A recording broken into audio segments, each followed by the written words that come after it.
And I'm joined this week, as I'm joined each week, by my co-host, Doug Griffith. Good afternoon. Yeah, it is afternoon. I got to double check. But yeah, good afternoon. And I'll go with the weather report as I usually do. Today has been cloudy, mostly cloudy with occasional sunshine, but we had a terrific rainstorm here. I'm still wet. And it came down in as dogs and cats and sheets and everything else, but it blew probably 35, 40 mile an hour here for a while. Now, did you guys get 2 rains or just 1? It was raining this morning when I came over from Millsboro on the way here, so probably about 9:30. I assume it came through here a little earlier, and then I don't know, about 11:30. Same thing, yeah. Because I was out in it in the morning, and I went to do a story, and it brightened up, and I got my one picture, and I got in my car, and I drove to Seaford, and I got out of the car, and I got soaked again. So I'm afraid to go out anymore because every time I get in and out of the car, it rains. But it really, I mean, I was amazed how much water we had in the parking lot, and then an hour later, we've got our shipment coming, and it was almost all gone. Yeah, so, and that was well timed because he must have had a hell of a time driving. Yeah, he said one of the places he was in Seaford, he has to back. It's like they got a pit they back into, and he said it was like in the 18 water. inches of water that he backed into, which is fine. Yeah, for a big truck like that. Yeah. All sorts of fun stuff this week. I want to actually start off by talking about what you're making. Would you like to talk about what you're making? Sure. I'm making, I call it a CB, corn beer. Corn beer. It's a light summer Pilsner.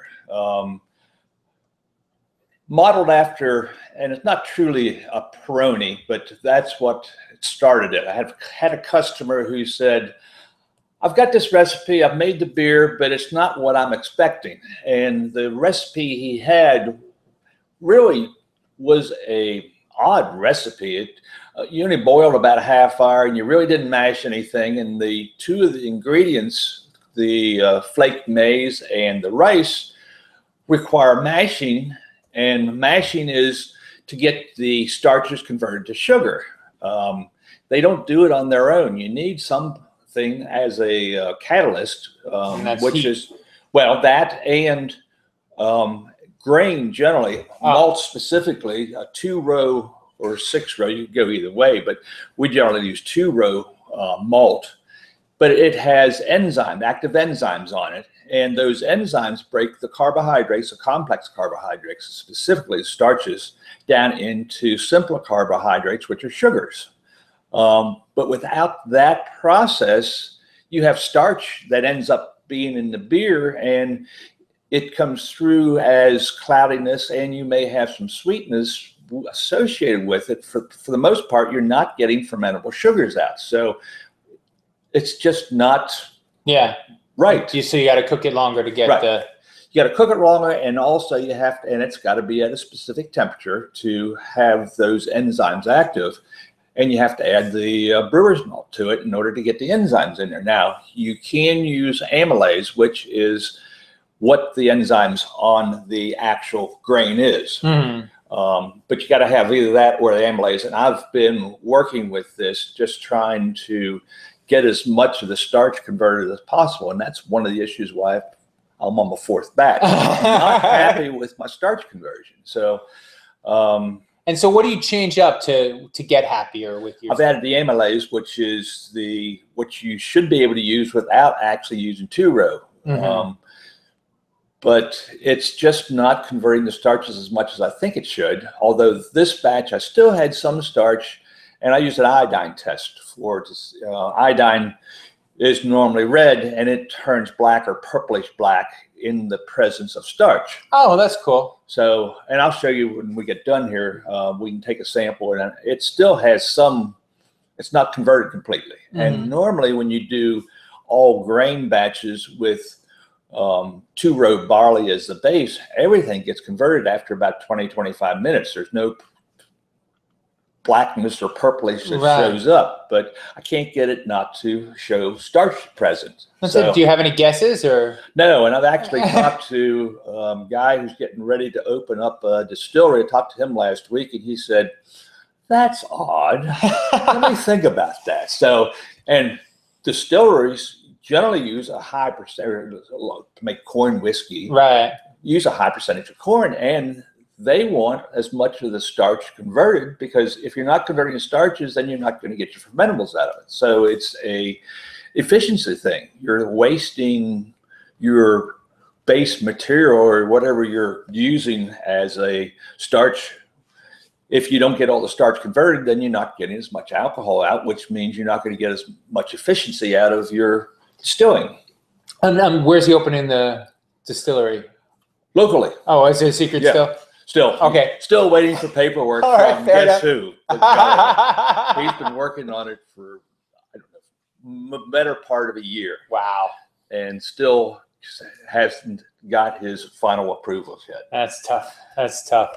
So, but yeah, as soon as he'd be a good one to have on just to talk about distillation, and because all distillers are brewers, because they have to brew something, whether it be beer or a corn mash of some sort. They all start out brewing and fermenting, and then take that fermented product and distill it to get the alcohol off. So. And now, are you just doing? That's not 5 gallons you're doing there? Is that 5 gallons? Yeah, it will be 5 gallons. Oh, all right. So what do you do? I'm going to add more water, and I'll add I've got probably 2.5 gallons in there. I guess I've got about 2.5 gallons in there now. So, but that's just to get the starches out of the. I've had 1 pound of brewer's malt in there, plus amylase, and 1 pound of flaked maize or corn. Mm-hmm.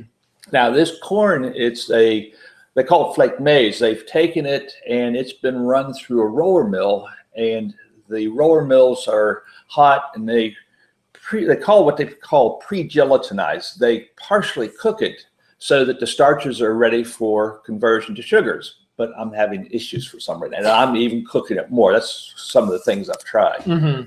So, not happy, but the beer's been good. So you've made them into beer anyway, and yes, the beer's been okay, just not what you're looking for. Right. Well, I'm just trying to get rid of all the starch. Mm-hmm. To me, if you're not getting rid of all the starch, then you're not getting the efficiencies. There should be more alcohol available, and maybe minuscule amounts. Right, and that's the other question, because you were talking about making it lightish in the 4 or 5% range. Is that what? Yeah, it'll be somewhere around 4%. And not quite lawnmower beer, but it's not as light as typical Bud Nor Coors is. Right. But it has nice yellow color, similar to what a regular Coors of, just Coors beer, not the Coors Light beer. Yeah. That they're or similar to what you'd see going back to another old beer, Nor High Life, when you see in clear bottles. Right. My wife loves that beer.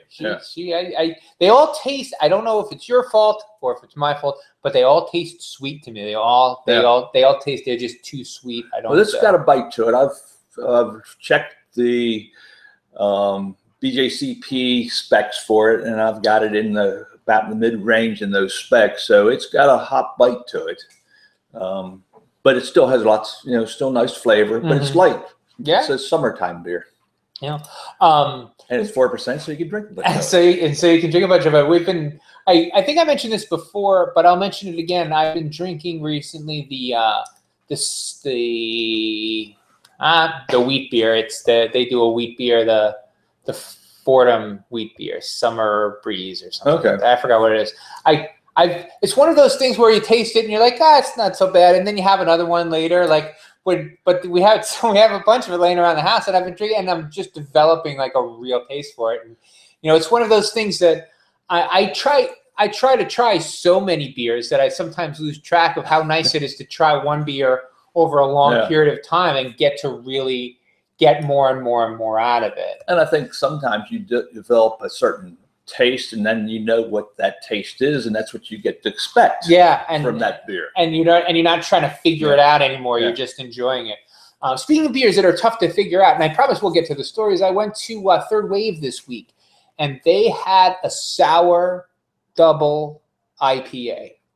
And that was a kooky beer. That was my wife loved it.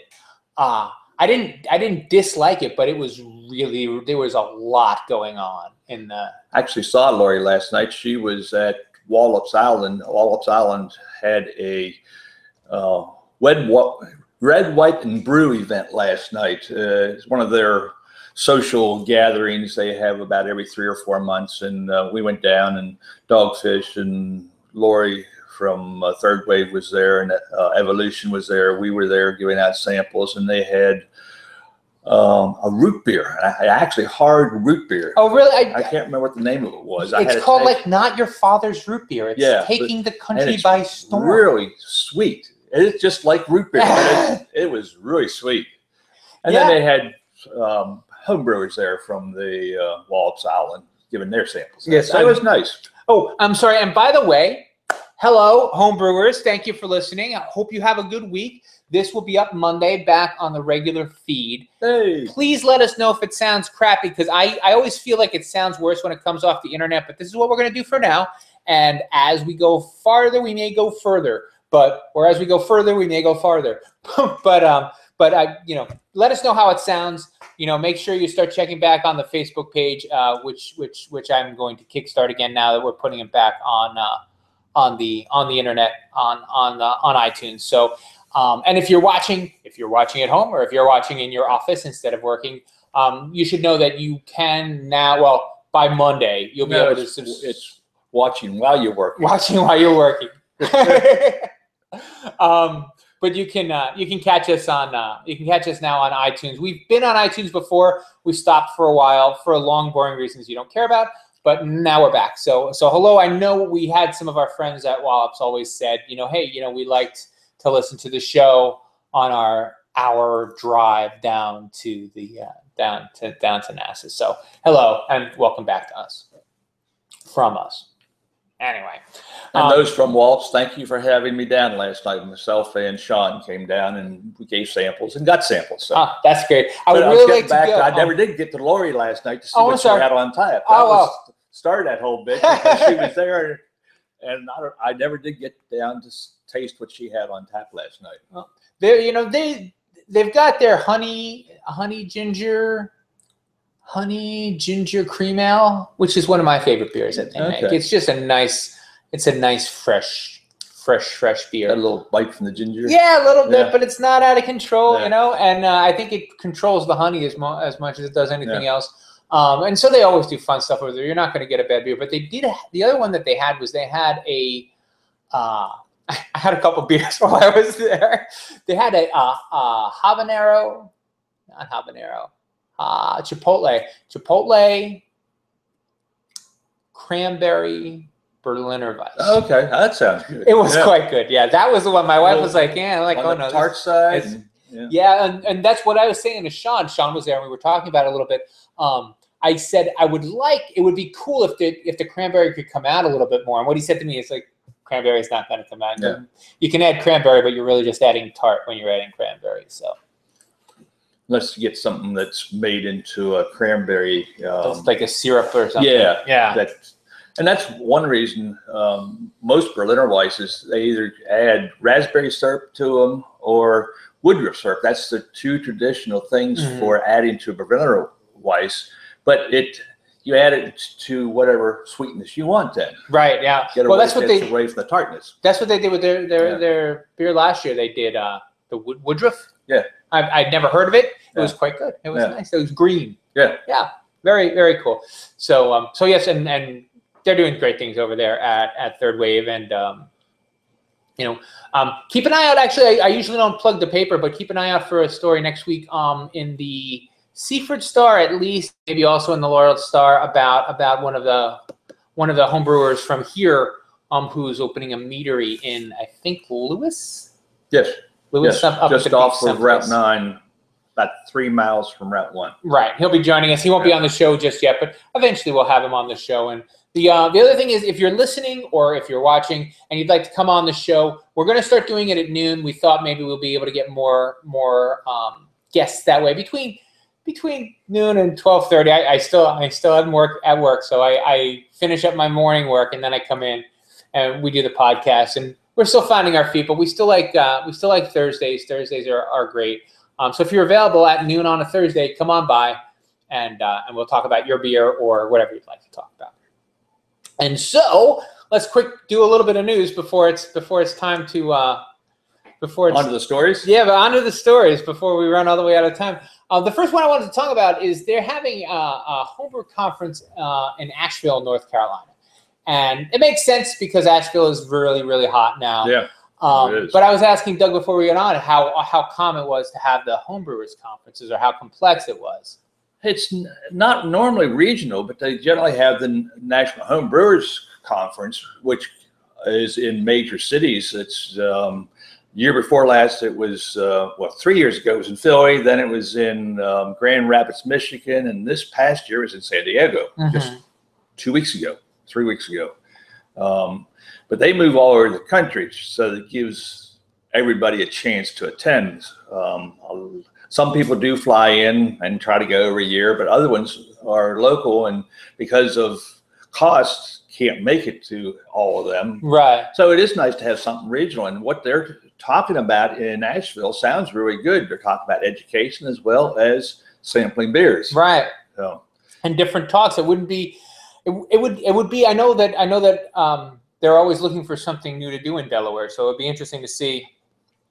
Because Delaware is right in the middle. You could pull from if you did it in Millsboro or Lewis, or even you could do it in season in Seaford. You couldn't do it in season at the beach, but you could do it in season in Seaford or in I don't know whatever is up Felton or one of those places, someplace in the middle of Delaware. But like you said, Asheville has so much going on there. I think White Labs is getting ready to open a new place on the East Coast, so they can reduce shipping costs for us homebrew stores. And there's a couple other breweries that are there too. Now I lost track. Is it New Belgium is in Asheville? I don't know if it's in that. If they're both in North Carolina. They're both in the neighborhood. Yes, I don't know if they're there in Asheville, but there's a lot going on in North Carolina beer wise. Yeah, but I think the idea, because you guys have and I guess we'll segue into this and we'll hit it again, because you have a brew day coming up, right? You have got two of them actually. Extract class, I think it's 11th, and then the following week we'll have a all grain class, which I think it's the 18th. 18th, yeah, I knew the 18th for sure. So it's on Saturdays. The extract class will start about 2:00 in the afternoon, and it runs about 2.5 hours. And the all grain will start at noon, and it generally runs about 5 hours. Right. And the all grain, what's cool about the all grain is it's kind of a little tiny homebrew conference, because usually it's people who are already brewing. Yeah. Sometimes we'll actually get somebody from one of the brewers from one of the local breweries come. Sometimes not. It just depends upon what's going on. But we're there. Sean's a very experienced extract or all grain brewer, as well as myself. So if you have questions, we have people to answer them. And sometimes even the people who attend have brewed all grain before, and it's just you get different opinions from different people. Right. So not everybody does things the same way, and it's not a wrong thing. It's just people do things differently. And but you do get to talk to everybody and exactly. kind of hang out and taste. You usually have a couple of beers that have been made here that you taste. Always have beer to taste. Yeah. So it's, and most of the time, people will bring something too of their own to taste. So it's nice to see what other people are making. Mm-hmm. And so there's that. We'd like to, again, we're also going to start. I'm also going to start encouraging you guys more to reach out and let us know what you think about the different topics on the Storify page, or that we talk about. If you just listen and you don't want to read the story and you want to sound off anyway, we'd love to hear what you think. So please get in touch. The next in the news that we were talking about, we actually talked about this a little bit before the show started, are like novelty rock band beers. This article, and I'm going to have to click on it because I don't remember the specific beers, but it listed 8 different beers made by or for rock bands. I'd only heard of 2 of them, and most of them that you're on there are English. Yes, they're England. The only one that's not England, and we can start with that one, is the Grateful Dead beer, and I forget what that's called, American Beauty. And that's going to be made by Dogfish, right? Here in Milton. Yes, it's made locally. I tried it actually. I tried it for the first time in New Jersey, which did I thought you? was Okay. which I thought was pretty cool. So it is out then. Oh yeah, this Yeah, actually came out last year. Okay. They're going to do that every year, but now they have a special label for the This is actually kind of a fun quick story. They did last year. They did this American Beauty Ale, which is nice. It's got granola and stuff in it. It's sweet and it's a nice beer. Yeah. And it's a big beer. It's 10% and change. It says here. But that has like a little blue bear on it, and it's just called American Beauty. But they actually worked out a deal with the Grateful Dead because the Grateful Dead's having their last tour this year, and this is Dogfish Head's 20th anniversary. So they put out a big special anniversary bottle, and they got permission from the Grateful Dead to use the imagery. So they have like skeletons and stuff. Oh, okay. Right. American Beauty type. It has the like, for example, in the American Beauty font from the album is also on the label. Yeah, it's a good looking label. I'll throw it up on the website because I have a picture of it. I actually was given one by my friend Matt Funk, who's one of the distributors down there. We were at a thing together. But the other one, the one that caught my eye, because I think out of the ones I'd like to try, there's another one that we can get here, and that's called the Trooper. That's a regular old British ale, and I've heard that it's excellent. I've not had it. I believe Sean has had it. But it's one of those beers that when it gets here, like once word gets out that it's in the store, it's gone. It's very desirable. Yeah, it's got something that's unusual too. It's got a cool label. But the Iron Maiden guys, and they've been doing. I think they've been doing it for a while. This isn't a new beer. I think a lot of the other beers are like, hey, we're gonna get involved in this now, because how can you not? I mean, if you have the energy and the extra cash, and you're willing to do something nice, you may as well get into making good beer. And it's not near. I mean, it's 4.8%. Compared to 10.7 of the one for the Grateful Dead. So it's probably a very easy drinking beer too. Yeah, and I remember the same time I had the same place really where I got the Dogfish Head in New Jersey. They must have 400 beers, and it's one of these. It used to be a grocery store, and they converted it to a liquor store, and about half of it is beer, and then the other half is liquor and wine. And I asked the guy, and he said when we get a case in, it's never here for more than 2 days or 3 days. Once it gets in, word gets out. He's like, we usually limit the bottles, but it doesn't matter because people are going to come and they're going to buy this beer. The one that I looked up to buy was the Queen beer. I didn't buy it because I'm a cheapskate. So it's the Queen. Yeah, a lot of these have pricey. $20. Yeah. No, I'm sorry, 20 pounds a 6-pack, which is like $30, right? It's at $30 for a 6-pack before they ship it. It's a little expensive. And it's only 4.7%. It's only 4.7%. And frankly, I mean, it's a what is it? Czech Pilsner, right? Yeah. Yeah. So I mean, I know what a Czech Pilsner tastes like. A lager. I'm sorry. Or they're calling it a Bohemian lager, which Czech.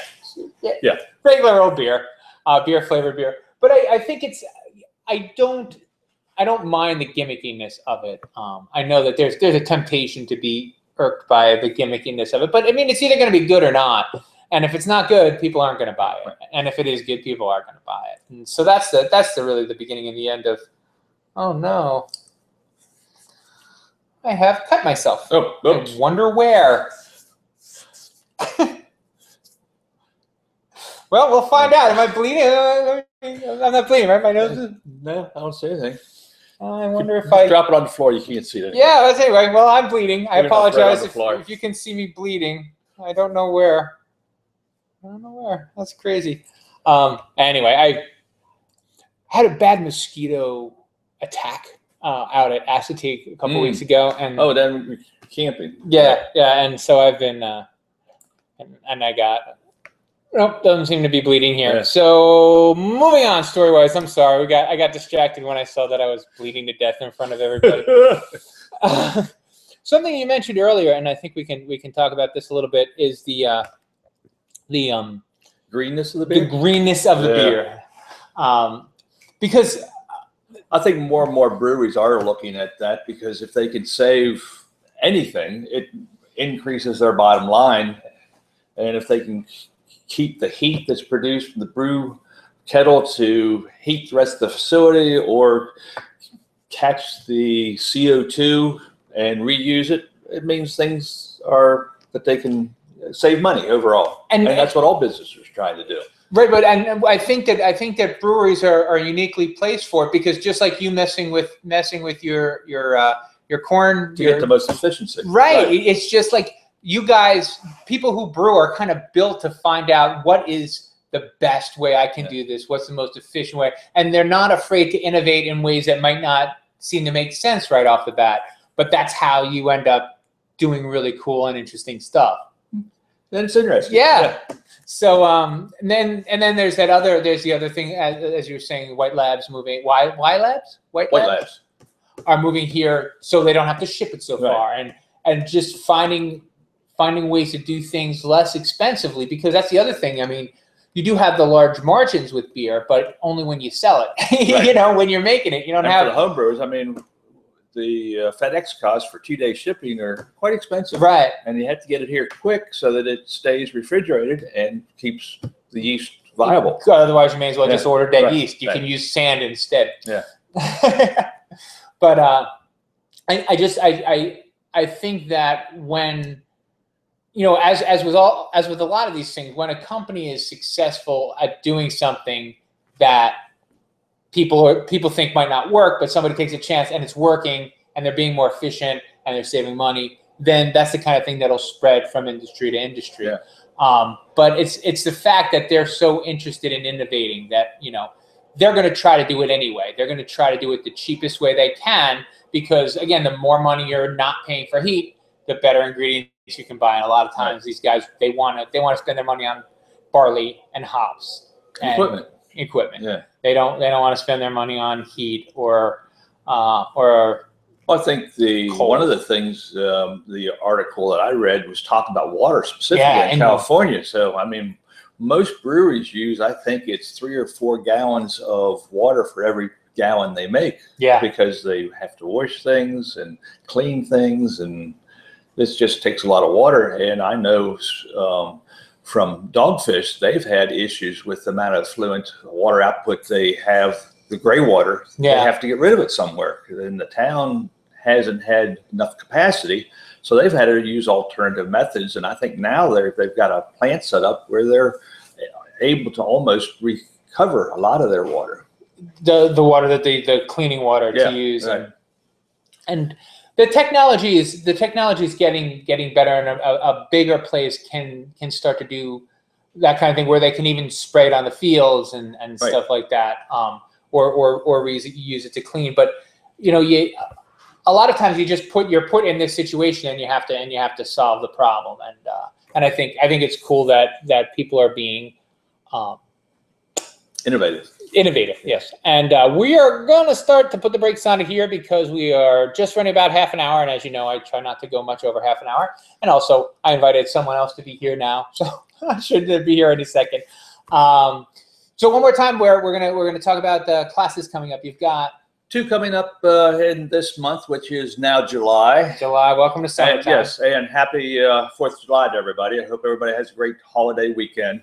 But the 11th, we have an extract brewing class starting at 2 o'clock. Please let us know if you wish to attend. We try to keep that to about 10 or 12 people so that everybody gets plenty of time to ask questions and be involved with the process. All Grain Day, which is coming the next weekend on Saturday, the 18th. We just like to know approximately how many people are coming, just so we can plan, you know, for what's happening, and we have enough beer to serve everybody. So, but it starts about noon, and if you want to see the most important part, it runs between noon and about 1:30. That's the mashing process where we're actually converting the starches into sugar. The boiling process is rather boring, but still opportunity to talk about the process and anything with brewing. Well, that's the best part about during the boiling process is you can just kind of hang around and people mix and mingle. I always love to come to these. I expect to come.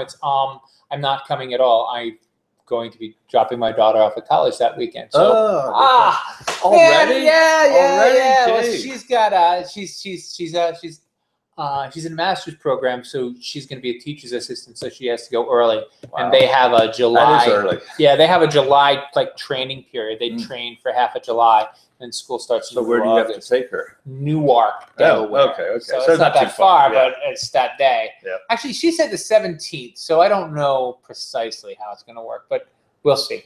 So we might get to see you anyway. Yeah, maybe. So. Who knows? Hello. Yes, we are waiting. I was just telling them now we're waiting. So we're going to call it a day. So thanks so much for joining us, and we'll see you next week. Happy 4th of July. Happy 4th of July.